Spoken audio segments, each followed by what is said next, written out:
Imagine, if you will, waking up from a centuries-long intellectual slumber. For the longest time in Europe, daily life was rigidly controlled. Boundaries were set in stone, and honestly, the general mindset was pretty restricted. But then, it's literally like a switch was flipped. An absolute explosion of creativity and curiosity completely reshaped the world. We're talking about the English Renaissance. It remains one of the most fascinating, game-changing periods in literary history. And today, we're going to unpack exactly how and why this massive paradigm shift happened. So, let's just dive right into it by tackling that famous translation of the French word Renaissance. We've all heard it means rebirth, right? But if you really stop and think about it, that begs a pretty huge question. What exactly was dead that needed reviving in the first place? Was there some sort of long-lost knowledge that had just completely vanished from the earth? Well, to answer that, we just have to look at the era's actual definition. The Renaissance is specifically the revival of classical Greek and Roman knowledge, literature, philosophy, art, and culture. You see, this wasn't just some passing historical phase. It was a massive, earth-shattering intellectual awakening that basically broke the religious and institutional chokehold of the medieval age. For hundreds of years, these brilliant ancient texts had essentially been locked away, ignored, or even actively suppressed. So when scholars finally started unearthing them, wow, it was literally like striking a match in a pitch-black room. The ideas they uncovered completely rewired the European mind. Okay, here's our quick roadmap for today's explainer. We're going to look at the true meaning of rebirth, plot out the Renaissance timeline, and uncover its core philosophy, humanism. Then, we'll define the era's key characteristics before wrapping up with the amazing Elizabethan Golden Age and the literary giants who made it all happen. Let's get into it. Starting off with Section 1, the meaning of rebirth. Let's see how human curiosity fundamentally changed society. Now, back in the medieval age, society's overwhelming focus was squarely on heaven, the afterlife, and spiritual duty. Human life on Earth was kind of just viewed as this painful waiting room for eternity. But look at this massive pivot. The Renaissance's focus shifted entirely to human life on Earth and human potential.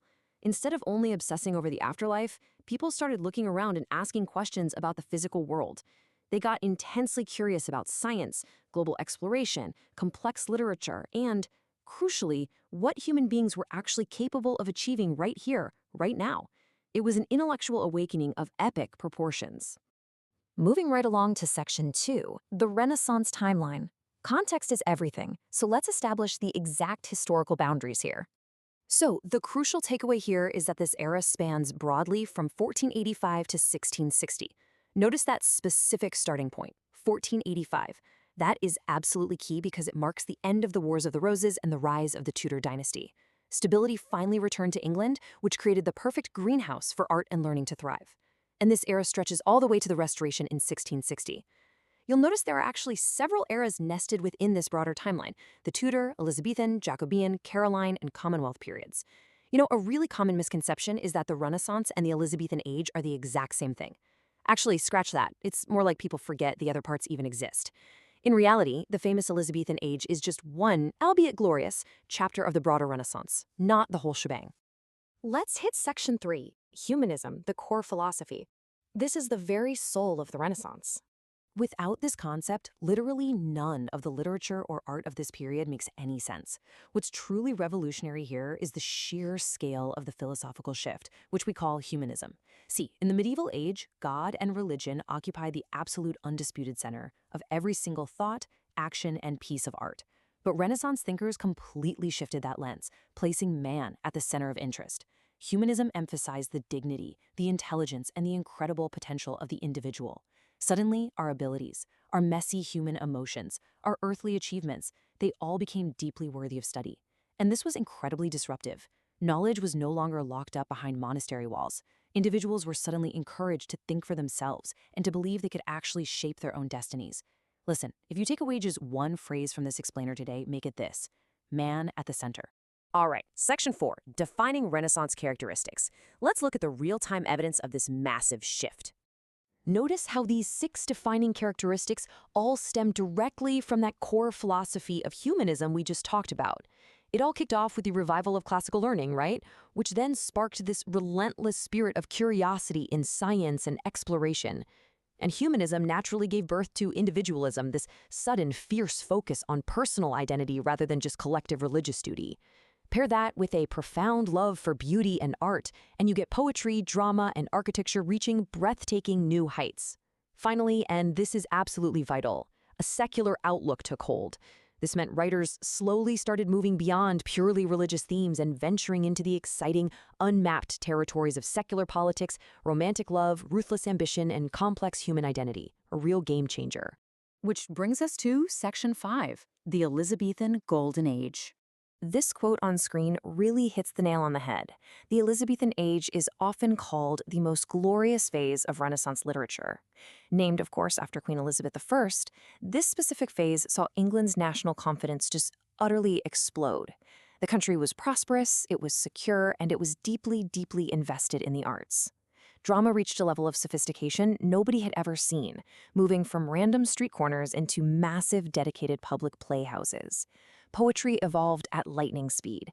And, honestly, crucial to all of this, writers finally started getting the financial patronage from wealthy elites that they desperately needed to flourish. The conditions were absolutely perfect for a cultural supernova.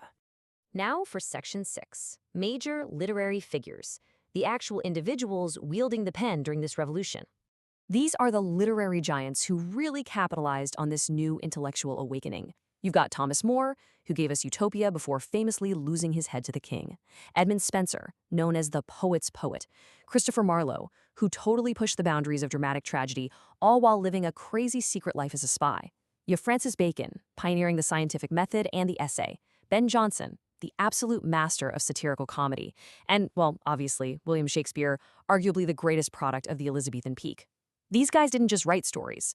They explored complex human emotions, unfiltered ambition, power, and individuality in ways no one had ever dared to before.